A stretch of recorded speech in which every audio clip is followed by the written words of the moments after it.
Hi guys, I'm David. As she said, I run a restaurant called Lazy Bear. It's a new restaurant, and it's a pretty weird restaurant.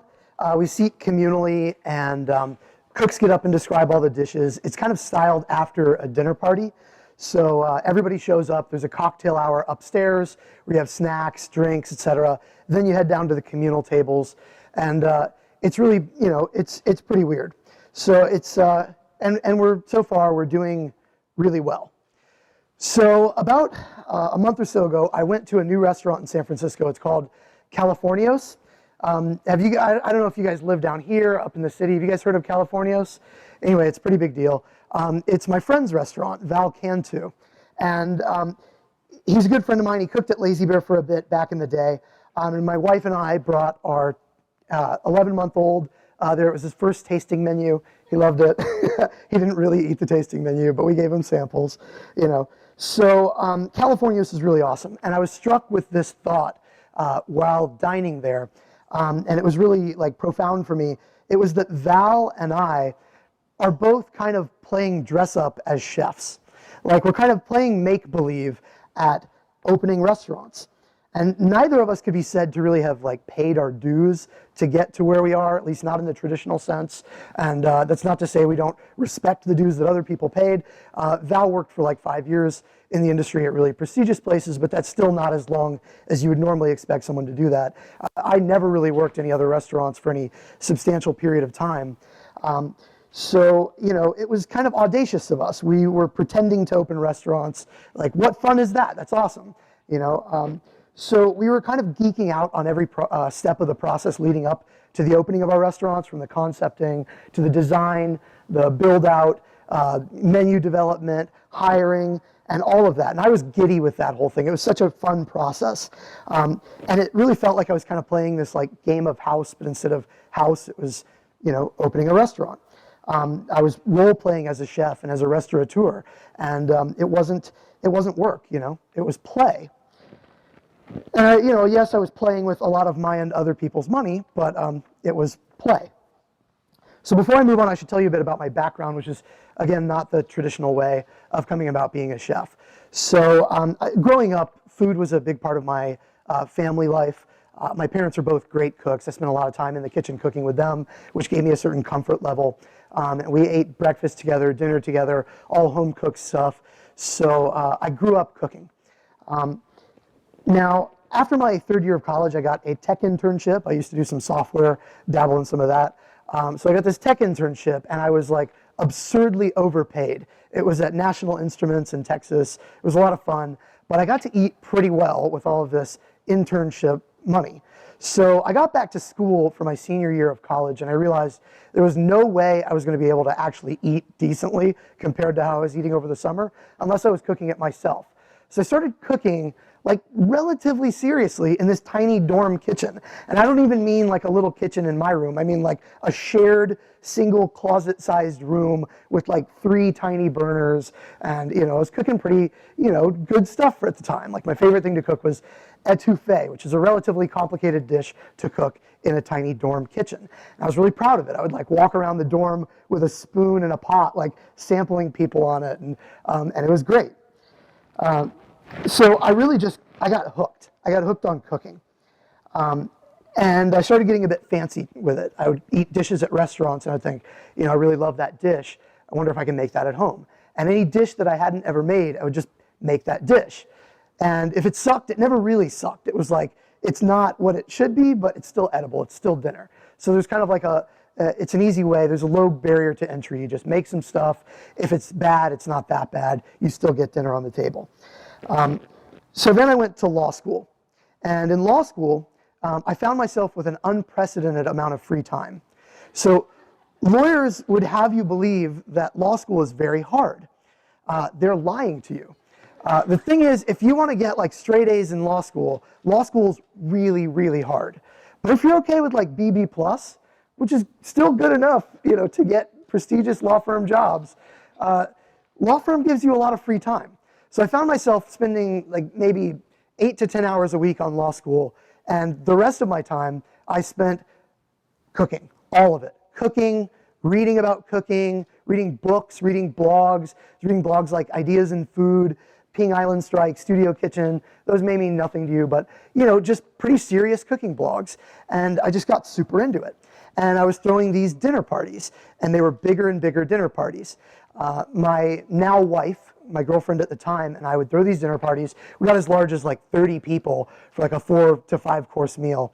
And then it started to get fewer people, but more courses and longer. We got like 10 people for a 10-course meal. And I would make each course and then try to sit down and eat it with them and then go make the next course. It was really hard. And it was very freeing when I stopped having to sit down and eat with them and could just cook at these dinner parties. So I was also getting pretty into molecular gastronomy at the time, which was not so much of a dirty word then as it is now. So I was doing a lot of experiments with hydrocolloids and sous vide and getting increasingly strange reactions from my housemates at the time on all of that. And basically, I was pretending to be a cook. I was spending like full-time hours cooking, but I wasn't a cook. I was pretending to be a cook. But I was spending all of my time doing exactly what I wanted to be doing. Researching food and cooking techniques, testing them, playing with them, cooking. It was my greatest hobby. Now, after law school, I moved out to San Francisco to work at a law firm down in Silicon Valley, Fenwick and West. It was a great place. I was doing patent litigation. And the honest thing is, I didn't hate it. Everybody assumes that I had this like big blow up, like where I was like, screw law, I'm out of this. I really didn't hate it. It wasn't so bad. And I had an aptitude for it. I just had this other thing that I really loved. And in fact, I loved the other thing so much that I was spending all of my time cooking, reading about cooking, even when I was working full-time at a law firm. So basically what my day looked like is that I would get in, I would check the blogs, find some interesting stuff, research it further, get lost in this big like Wikipedia chain or who knows what, and I'd be spending the whole day reading about cooking.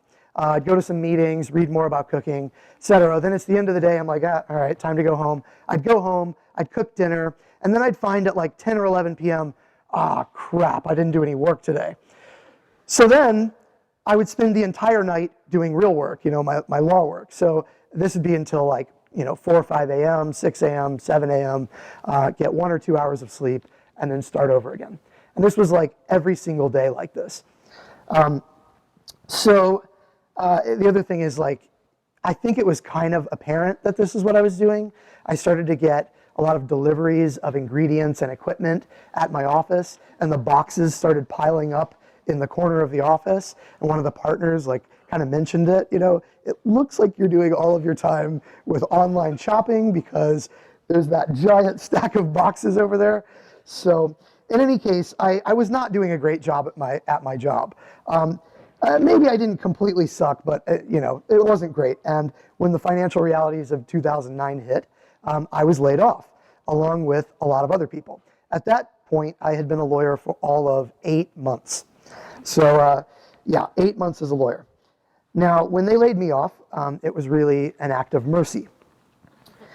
Now, I had a big severance package, and the job market sucked. Like, there were no jobs to be had for someone with 8 months of experience, which was worse than 0 months of experience, because there was also a bit of a stigma attached to it. So I was just going to wait out the job market. My wife was still working, and again, severance package. So I wanted to just have some fun. And the thing that sounded like the most fun thing to do was to stage in restaurants. Now, staging in restaurants, for those of you who don't know what that is, it's a lot like an unpaid internship. So you come in with the intention to learn. It can be a tryout for a job. It can just be to learn.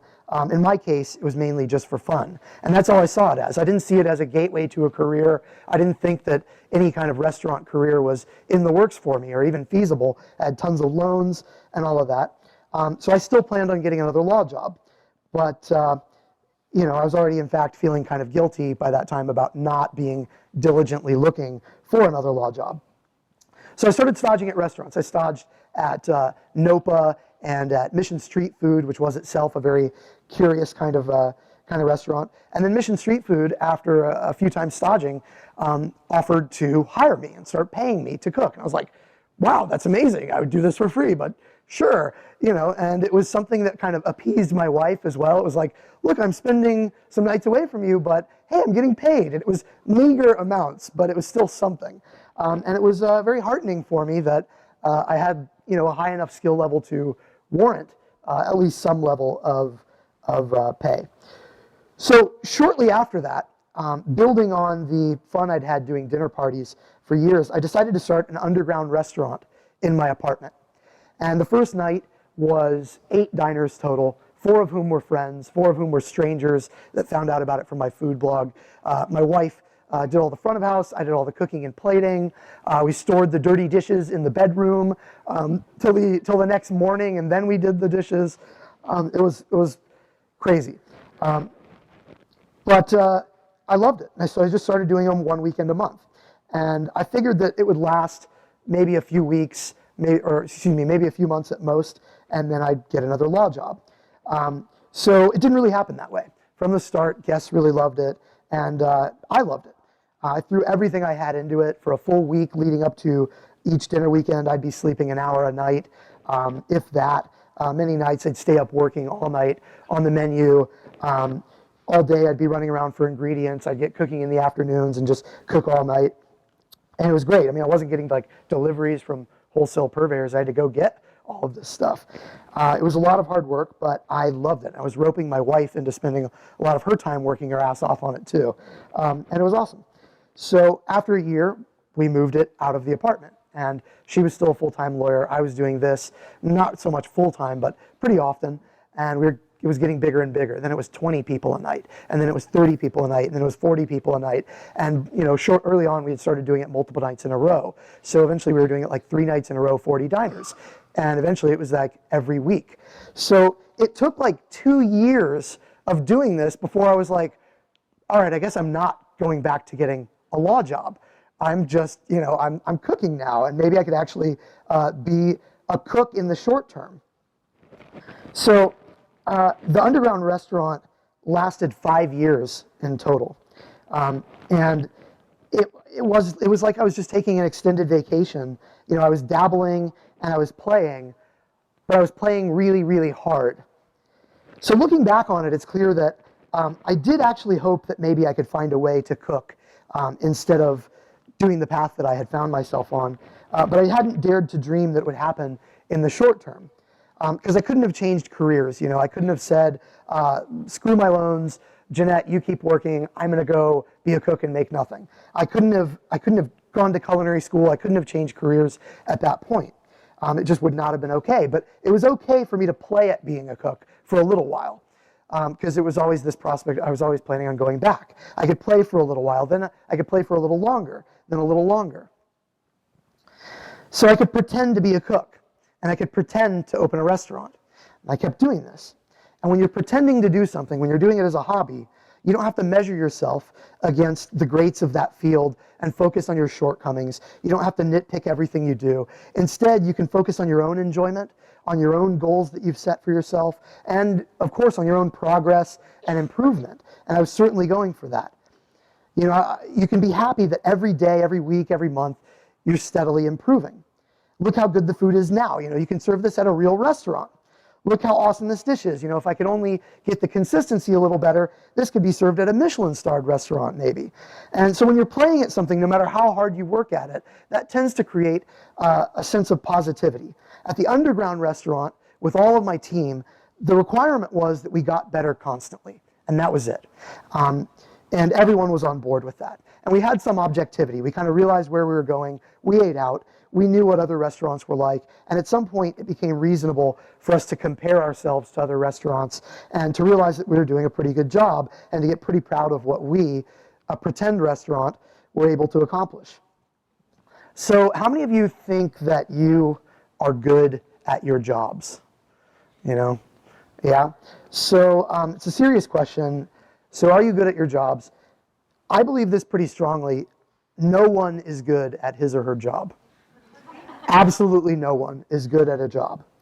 You can't be good at a job because doing a job means constantly being measured against others, some of whom are always maddeningly much better than you, more efficient, smarter, have honed their skills further, and you're doing it in order to, for what somebody else's purpose. You can't be good at your job. If you're good at your job, if you're good at your career, it's because it isn't entirely a job to you. It's because you're treating it in some way as a game, as play. It's playtime, it's your hobby, and you may get paid for it, you may not get paid for it, but you're good at it because of that. And if that's not the case for you, that your job is your playtime, you're almost certainly not good at your job. You can't force a thing to be your hobby, but you can give yourself the freedom to cultivate your hobbies. And if you pursue them far enough, there's probably some kind of well-paid work in it for you. Now, my make-believe restaurant, that underground restaurant, eventually became a for-real restaurant. And it's been open 7 months, and it is very successful by almost any measure. Great reviews, financially successful. But in one particular way, despite, all of my dreams coming true, it actually really sucks, the new restaurant. And it's this. There's something important, something very core to who we were and who I am and why I do this that got lost in that transition. Now that we're a real restaurant, we all expect ourselves to measure up to this certain level. We have very high expectations for the kind of restaurant that we are and that we want to be. We have these high aspirations, and inevitably, we always fall a little bit short of those aspirations.